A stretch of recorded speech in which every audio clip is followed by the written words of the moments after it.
Hi there, it is Bobbie Jo with Skyline Properties. I'm here with Tracy Skinner, a preferred lender, and we have another situation story we'd like to share with you guys.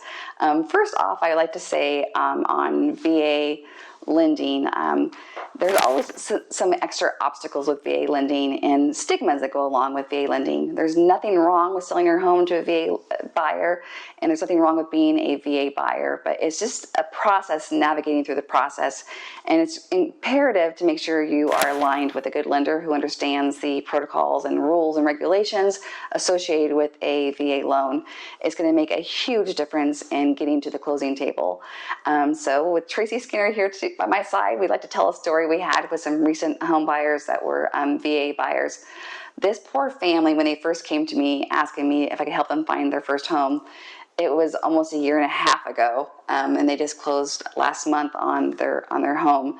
The first step of their dilemma was they came from an area where the cost of living was a lot less than our area, but the military did not upgrade their pay for almost a year. So until they did that, they didn't qualify to buy a home here. So that made the first struggle. And then the second struggle was what they were qualified for was what I would consider the stinky zone, meaning the house that's going to stink or the house that's going to need some repair, or they were being pushed out of their of a commutable distance. Mm-hmm. They're a family with 2 dogs, 3 kids, 3 adorable kids actually. And when we finally found something that they felt that met their family's needs, and they felt that it was an area they wanted to commute to, it was the struggle was that it was on leased land. So again, it was a mobile home, but had a beautiful detached garage and a beautiful neighborhood, really close to hiking trails. I mean, they loved everything about it, mm-hmm. except for it was on leased land. So before we got too far in the transaction, I'm like, I don't know, guys, we really need to call Tracy and fill her out. And so go ahead and share with us some of the struggles and the process we went through. Sure. It started out like it was just going to be a real traditional VA buyer. You know, they came in, I think, at 10 o'clock in the morning, and we had them fully pre-approved by the afternoon, had already released them to start shopping. They brought everything with them. They had their pay stubs, their bank statements, their W-2s, their tax returns. Super, pretty cookie cutter VA buyer. So they were ready to start shopping right away. And even though we didn't need to, we still sent them through underwriting that next week, because that just gives us a little better oomph when we're making mm-hmm. offers, makes us look a little bit stronger. And it's not just the loan officer that's saying they're pre-approved, it's an actual underwriter. So we were fully underwriting approved, going out shopping for homes. And they were looking at a lot of traditional stick builds, but then we came across this property here.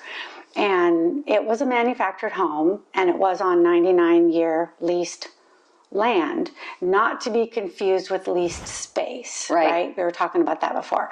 So the difference is leased space is where you literally rent the space that your manufactured home and typically they're really close together. It's month to month, mm-hmm. Sometimes the annual, but it is rented space. You own only the building. It's different on a 99-year lease. So the ownership is different with that. And so is, of course, the lending. So we started digging into the guidelines. Manufactured homes are fine with VA. 99-year lease is fine with VA, but you put the two of them together, and that's where your challenges. They were myriad. There was just lots of different things. So we found out that VA does allow it, but you have to go direct through VA for prior review and approval. And that's where, when we started making phone calls and asking about the timeline and how long will this take, anywhere from 2 days to 6 weeks, they couldn't tell us, right? It's kind of how VA does things. They don't really give you an ETA. They don't give you updates. It's the same when you order an appraisal. There's really, really beneficial, positive things about doing a VA appraisal. The timeline is one that there's no control over. They have 14 business days from the day you order it, not counting the day you order it. So we knew we had the appraisal timeline. I mean, they're fully approved, so it's really just the collateral. Right. So after we figured out what the process was, and we talked to the buyers about it, told the listing agent about it, she was very initially very encouraging of VA financing, even though we found out later on that the seller actually had to do hard money lending on this particular property when he purchased it. We didn't find that out until later when we were digging for information on that little community in there. So, and real quick though, if someone who doesn't understand what hard money lending is someone who doesn't go to a traditional bank, and typically the interest rate's a lot higher. Yeah. And typically it's something you would see like investors using like a short-term loan. And in this scenario, every day is costing the seller extra money that this hard loan was charging. So to them, every day had a price tag to it, more than just a typical loan. So that's what that means. Yeah, for sure. So we started out with the process. We got under contract, and I'd never done a VA direct transaction before, and so we just kind of decided to Lewis and Clark our way through it, and just learn as we went. And it was definitely a learning experience. But one of the first things that came up was all of a sudden there was these costs that we hadn't planned for associated with the homeowners association. So, and there was quite a few of them, because there was a lease for the water, there was a lease for the land, there was HOA transfer fees, and the contract stated that the seller was going to pay these. Well, when we got the contract to the title company, and the title company started doing a fee sheet for us, they sent it back to us, and all of these $1,500 worth of fees were on the buyer's side of the transaction. And we thought, what are you talking about? It says very clearly in the contract that the seller pays these fees. Well, come to find out that in the lease, it states that the buyer picks up these fees. And when you have a lease and you have a purchase and sale contract, the lease takes precedent over the contract, which again, we don't run into in real estate, because we don't normally have leased land. Normally we just follow the contract as the Bible. So at that point, we had $1,500 in additional fees. The buyer was just like, it really put a pinch on them. Right. So I think the inspection was done at that point. The inspection was good. The inspection was done. We were mutual. And so you and I decided, okay, we'll pick up this fee for them if we can't otherwise negotiate it, and we'll just split it between us. But you went back to the seller and negotiated the entire $1,500 for them, which was really helpful. It was huge. Yes, it was very helpful. Yeah. And that took maybe 4 or 5 phone calls and 4 or 5 texts to get, and emails back and forth before I got them to approve that. But it was definitely worth it, right? Yeah. They didn't have to. They were already mutual. Yep. They could have said, it's too bad. Yes. This is the way the contract reads. But in the spirit of how the contract reads, the seller was expecting to pick those funds up. So, but no one was expecting it to be that high, though.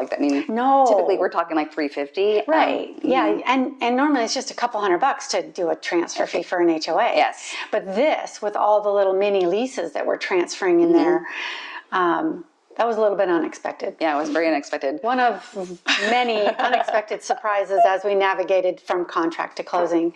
But yeah. And then also they failed also on the foundation report on that one as well. So we had to go and negotiate them to fix that. And then they were missing the HUD tags. We had to negotiate them to fix that. Pretty much all the way along the way. Then right in the middle of it, they get deployment orders. Yes. So they had to go to JAG to get a specific power of attorney. To her credit, she got it done that fast. I gave her a laundry list this long of everything that had to be on it. She got it back to me that afternoon. Props to the title company, because they immediately got it over to title, who very quickly reviewed and approved it. Then they sent it over to me, and I went over to our compliance and legal department to review. And my history with power of attorney is back and forth, back and forth. You need the initial here. They're specific for a reason. They're very specific. They did such a good job up front on that power of attorney that one and done. With the title company, one and done. With us, we rushed it through the process. Title rushed it through the process. He ended up coming back before. Yes, he was here for closing. And during that time, too, when he got that rapid deployment and he was gone, this is the husband of the buyer of the family. And whenever we're going looking at houses, you remember they have 3 small kids, they have 2 dogs. And so I came home one day and I was bothered by it. I was bothered that now we have this military family. She doesn't have family close by, and she might be going through this whole process on her own now. And so I was talking to my husband at dinner, and he's like, "Oh, don't worry, I got you. You know, if he's not back yet, we'll figure it out. We'll help her move." So I was like, "Thank you so much," because it's like those kinds of things make me sleep better at night. And so just knowing that she was going to be taken care of, and I know that you were up very late and up really early on this case, because I would get up in the morning and have emails or texts from you about it and how we were going to navigate through it.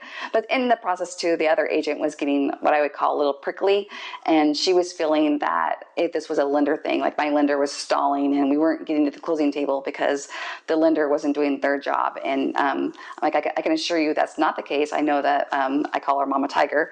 So my Mama Tiger's on it, and if there's a stone to be turned, that she's already turned it, I promise you. And she called me back saying, "Oh no, I talked to one of my lenders and they can do this, you know, lickety split. They don't understand why it's taking so long." So I obliged her and I called her lender that she was wanting me to call, because she was wanting my clients to switch.